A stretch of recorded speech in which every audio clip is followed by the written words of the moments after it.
우리는 계속해서 신앙 고백서를 통해서 함께 우리의 믿음을 점검해 보고 있습니다. 우리가 믿음을 점검한다는 것 참 중요한 것 같습니다. 우리가 예수님을 영접하고 우리가 신앙생활을 하면서 어느 순간에 우리의 믿음이 조금 흔들리기도 하고 희미해지기도 하고, 그래서 우리가 중간중간 한 번씩 무엇을 믿고 있는지를 점검해보고 어떻게 우리가 신앙생활을 할 것인가, 무엇을 믿을 것인가를 다시 한번 점검해보고 나갈 수 있는 시간들이 되어지기를 바라요. 오늘은 지난 2주에 이어서 하나님 중에서 성자 예수님, 즉 하나님의 아들로서의 예수님에 대해서 이제 세 번째 말씀을 나누려고 합니다. 오늘은 네 번째로, 예수님은 살아계신 하나님으로서 지금도 우리 안에 계시며 교회의 중보자, 선지자, 왕이자 우주의 주권자시다라는 믿음의 고백입니다. 예수님은 살아계시며 언제나 계시는 주님으로서 모든 믿는 자들 안에 거하고 계십니다. 예수님은 교회의 유일한 중보자이시며 선지자이시고 왕이시며 우주의 주권자이십니다. 아멘. 예수님은 우리 안에 거하시는 살아계시는 하나님이십니다. 아멘. 주님은 마태복음 28장 20절에서 볼지어다 내가 세상 끝날까지 너희와 항상 함께 있으리라 라고 말씀을 하시죠. 그리고 그 말씀을 지키시기 위해서 승천하신 이후에 성령으로 우리에게 다시 임하셨습니다. 그래서 예수님은 성령으로 항상 우리 안에, 내 안에, 나와 가장 가까운 곳에서 나와 늘 함께 하시는 놀라운 은혜를 베풀어주고 계십니다. 그래서 요한복음 14장 20절에서 그날에는 내가 아버지 안에, 너희가 내 안에, 내가 너희 안에 있는 것을 너희가 알리라 라고 말씀을 하셨어요. 주님이 언제나 나와 함께 하신다라는 것을 강조하고 계시는 거예요. 그래서 주님은요, 언제나 나와 함께 계십니다. 아멘. 어디서나 함께 계십니다. 아골골짝을 걸을 때도, 또 내가 가장 행복한 길을 걸을 때에도, 슬퍼 울며 정말 좌절하고 낭망해 있을 때에도, 또 성공해서 막 어떤 성취감을 느낄 때에도 언제나 주님은 나와 함께 계시다. 아멘. 그래서 어떤 상황에서도요, 나와 함께 하시는 예수님을 보면 낙심하지 않을 수 있고 교만하지 않을 수 있어요. 그 모든 것들 가운데 주님이 나와 함께 하시고 나에게 은혜를 베풀어 주시는 것을 알 수 있기 때문이죠. 그렇기 때문에 우리는 주님을 멀리서 찾는 게 아니에요.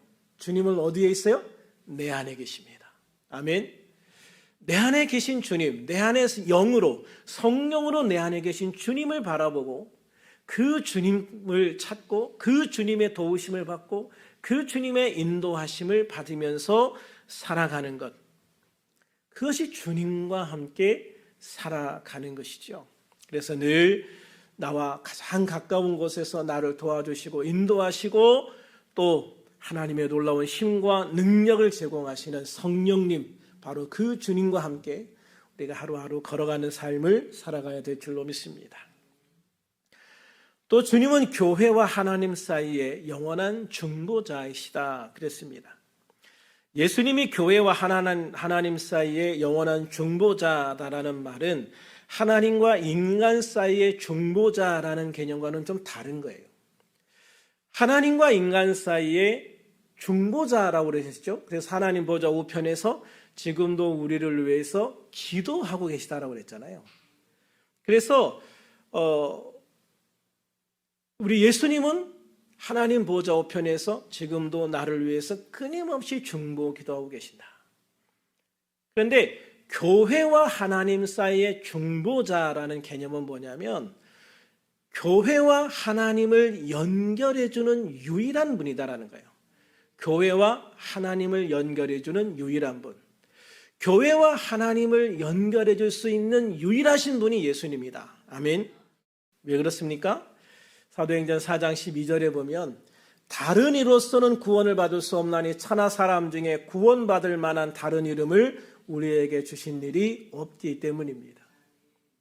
교회라는 건 뭐예요? 결국은 예수님 믿고 구원받은 사람들의 모임, 공동체입니다. 우리가 예수님을 믿고 모였기 때문에 우리가 교회가 되어진 겁니다. 그러니까 우리가 예수님을 믿고 구원받았다. 이게 중요한 거죠. 우리가 다른 사람을 통해서 구원받을 수 있느냐? 없습니다. 우리가 공자를 통해서 구원받을 수 없습니다. 소크라테스를 통해서 구원받을 수 없습니다.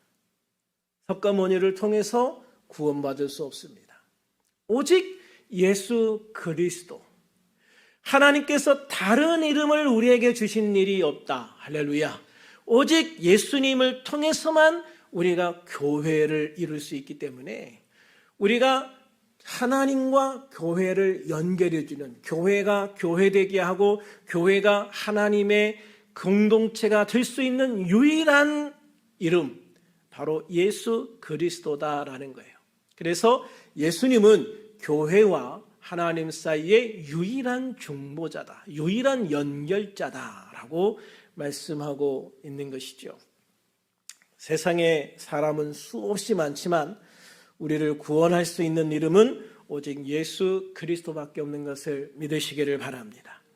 그래서 기독교는요, 예수님을 믿는 종교입니다. 우리가 기독교는 하나님을 믿는 종교입니다 라고 말할 수 있습니다. 예수님은 하나님이시니까, 삼위일체 하나님이시니까. 그런데 하나님을 믿는 종교 중에서 예수님을 믿는 종교다. 왜냐하면 유대교회는 예수님이 없습니다. 이슬람교회는 예수님의 이름은 있지만 예수님이 구원자는 아니고 마호멧이라는 이름이 대신 구원자 이름에 들어가 있습니다.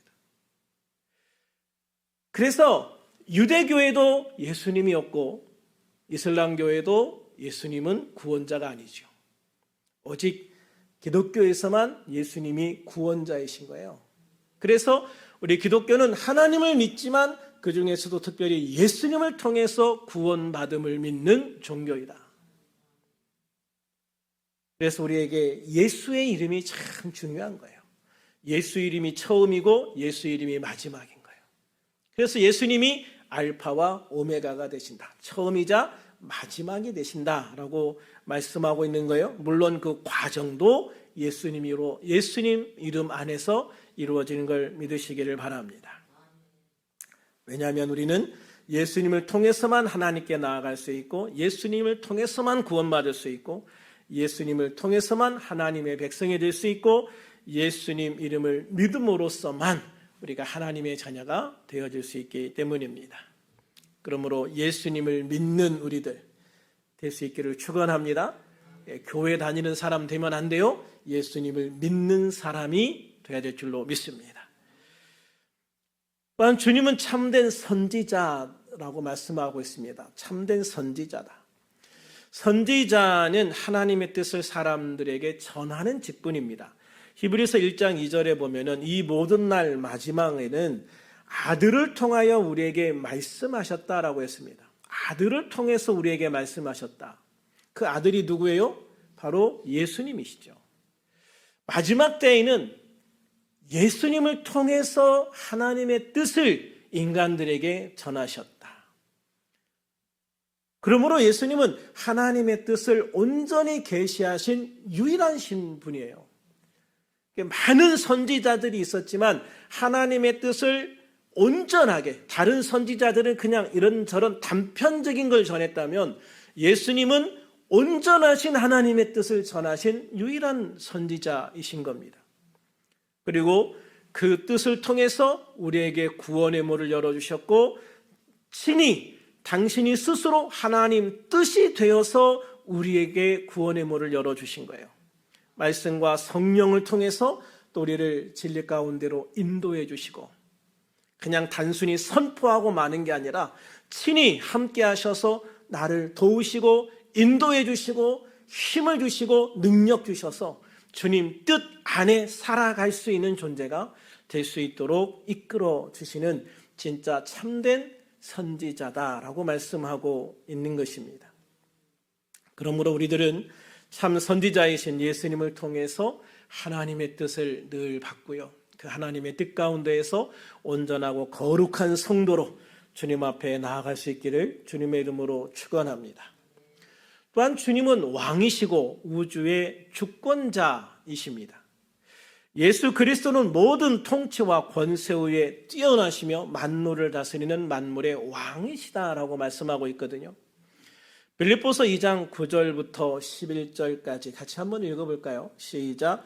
이러므로 하나님이 그를 지극히 높여 모든 이름 위에 뛰어난 이름을 주사 하늘에 있는 자들과 땅에 있는 자들과 땅 아래에 있는 자들로 모든 무릎을 예수의 이름에 꿇게 하시고 모든 입으로 예수 그리스도를 주라 시인하여 하나님 아버지께 영광을 돌리게 하셨느니라. 아멘.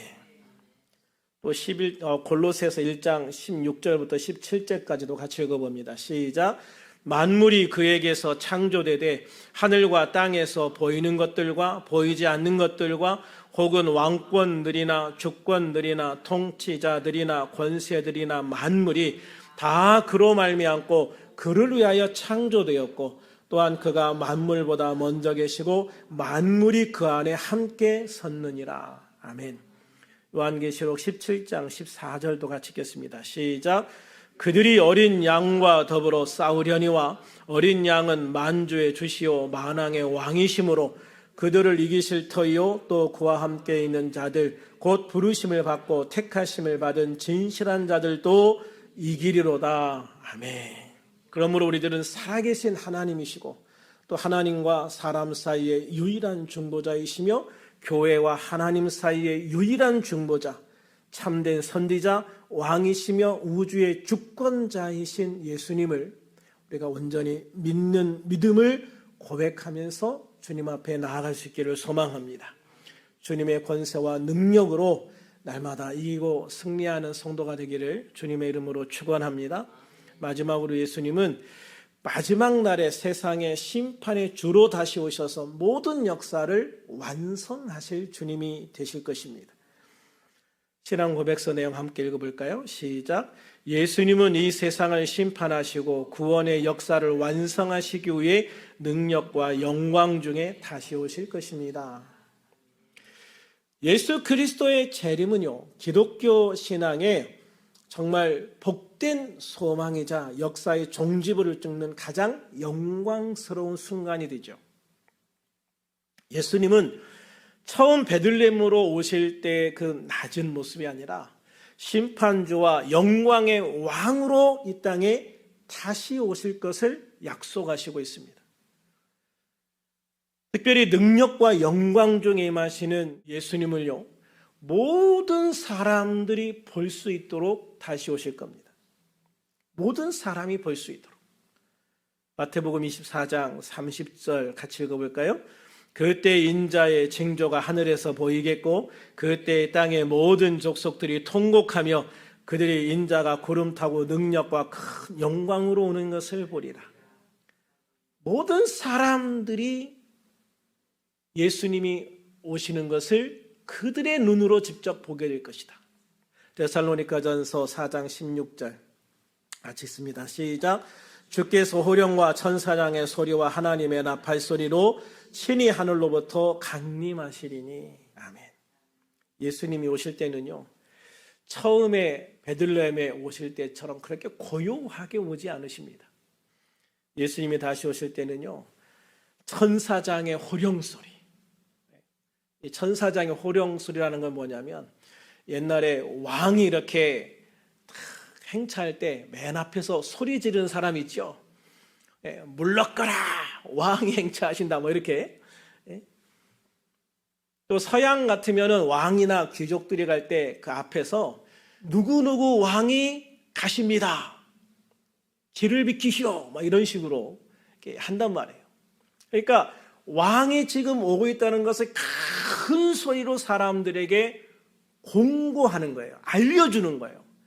예수님이 다시 오실 때 그 역할을 누가 하느냐? 천사장이 한다. 천사장이 세상 모든 사람들이 다 들리도록 우리의 왕 예수 그리스도가 드디어 이 땅에 다시 오십니다 라고 다 사람들에게 큰 소리로 알릴 거라는 거예요. 그러면서 그 나팔 소리가 쫙 들리고요. 그러면서 그 뒤에 예수님과 또 먼저 간 성도들이 쫙 이 땅에 재림하실 거예요. 할렐루야. 여러분, 그 장면을 상상만 해도 참 너무나 귀하지 않습니까? 가슴 떨리지 않아요? 요한계시록 1장 7절도 같이 읽어볼까요? 시작. 볼지어다 그가 구름 타고 오시리라. 각 사람이 눈이 그를 보겠고 그를 찌른 자도 볼 것이요 땅에 있는 모든 족속이 그로 말미암아 애곡하리니 그러하리라. 아멘. 그래요. 예수님은 반드시 다시 오십니다. 다시 오실 때는요, 모든 사람들이 본다고 그랬어요. 지구에 살아있는 모든 사람들, 심지어 믿는 사람들뿐만 아니라 믿지 않는 사람들도 예수님이 오시는 걸 보게 될 거예요. 그러므로 우리 눈으로 보지 못한 예수의 재림은 모두 다 거짓말입니다. 사기입니다. 새빨간 거짓말이에요. 우리나라에도 재림 예수가 가장 많다라는 통계가 있어요. 재림 예수라기보다는 차츰 재림 예수죠. 내가 재림한 예수다라고 하는, 그렇게 주장하는 사람들이 세계에서 우리나라에 가장 많은 나라 중에 하나예요. 그런데 그들이 재림 예수라고 하면 우리가 그 천사장의 소리를 들었어야 되고 예수님이 오시는 걸 봤어야 되는데, 보셨습니까? 저는 못 봤습니다. 못 봤으니까 진리일까요? 거짓일까요? 거짓인 거예요. 아직 예수님은 이 땅에 다시 오시지 않았습니다. 예수님이 다시 오실 때요, 우리는 완전한 몸으로 변화되어서 주님을 맞이하게 되어질 것이고, 또 먼저 죽은 자들도 완전한 몸으로 부활해서 주님과 함께 내려와서 우리를 만나게 되어질 것으로 믿습니다. 그리고 예수님은 다시 오셔서 세상을 심판하고 역사를 완성하실 겁니다. 예수님의 재림은 단순히 돌아오시는 것을 넘어서서, 다시 오시는 것을 넘어서서 악을 심판하고 하나님의 통치를 완성하는 사건이에요. 마태복음 25장 31절부터 33절까지 해서 예수님은 이렇게 말씀하십니다. 같이 읽어볼까요? 시작. 인자가 자기 영광으로 모든 천사와 함께 올 때에 자기 영광의 보좌에 앉으리니 모든 민족을 그 앞에 모으고 각각 구분하기를 목자가 양과 염소를 구분하는 것 같이 하여 양은 그 오른편에 염소는 왼편에 두리라. 아멘. 예수님이 다시 오셔서 우리를 심판하실 때요, 정확하게 분류하십니다. 양과 염소. 단순히 교회만 다닌다고 해서 주님께 인정받는 게 아니에요. 예수님을 믿는 자가 구원받습니다. 아멘. 예수님을 믿는 자, 예수님이 내 안에 계신 자, 성령이 내 안에 계신 자, 그들만이 구원받는 거예요. 그래서 주님은 마지막 심판 때에 우리를 딱 분류해서 우리를 하나님의 보좌 우편에 딱 모아두실 것을 믿으시기를 바랍니다.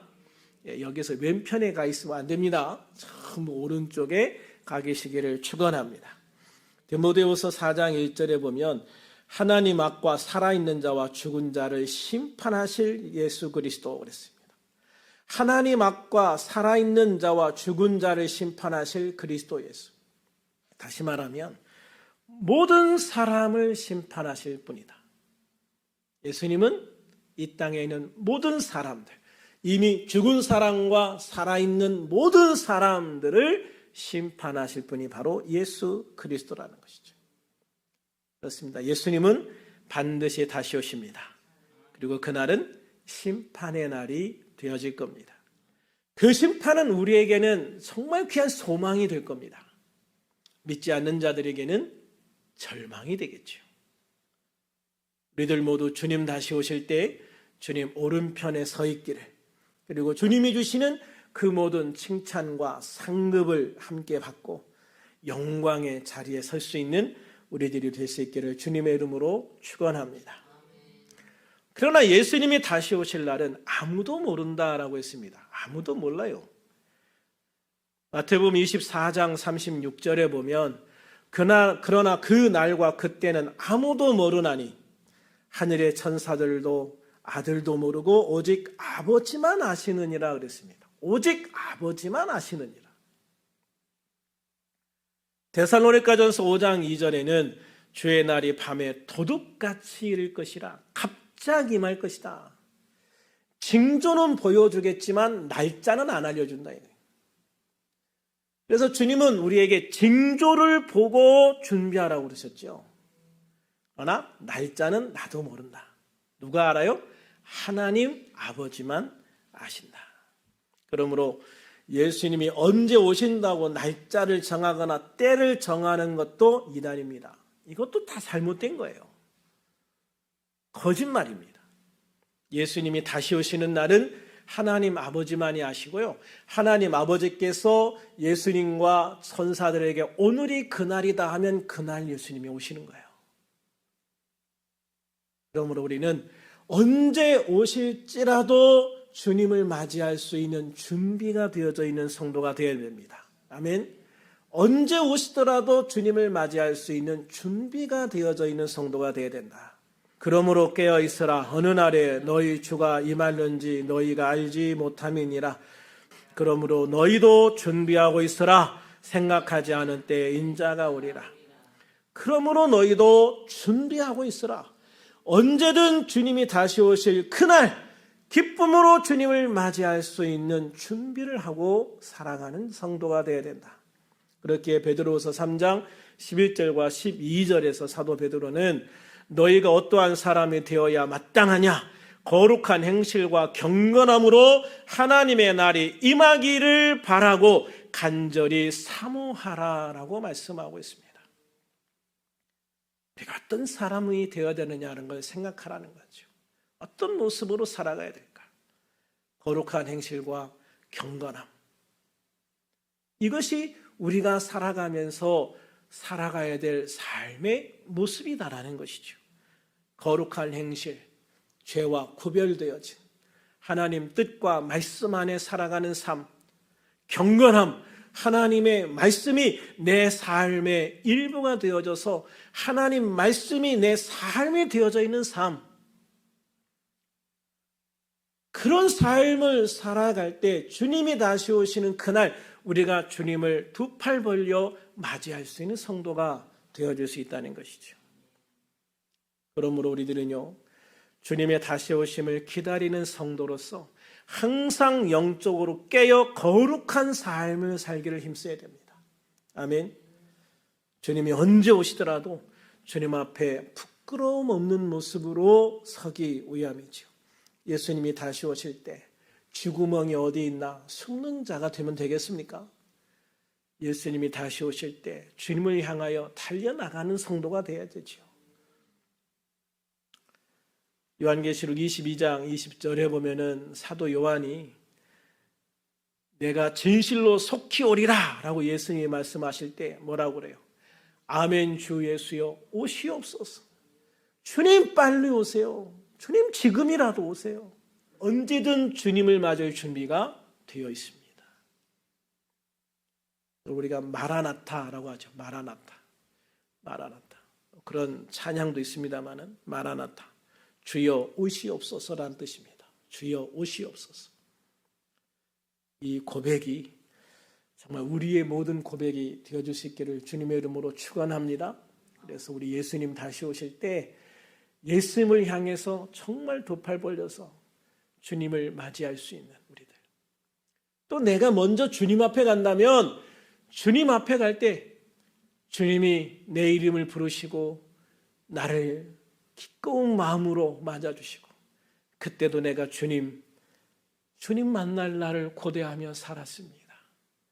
이렇게 주님 앞에 달려갈 수 있는 저와 여러분이 되어질 수 있기를 우리 주님의 이름으로 축원합니다.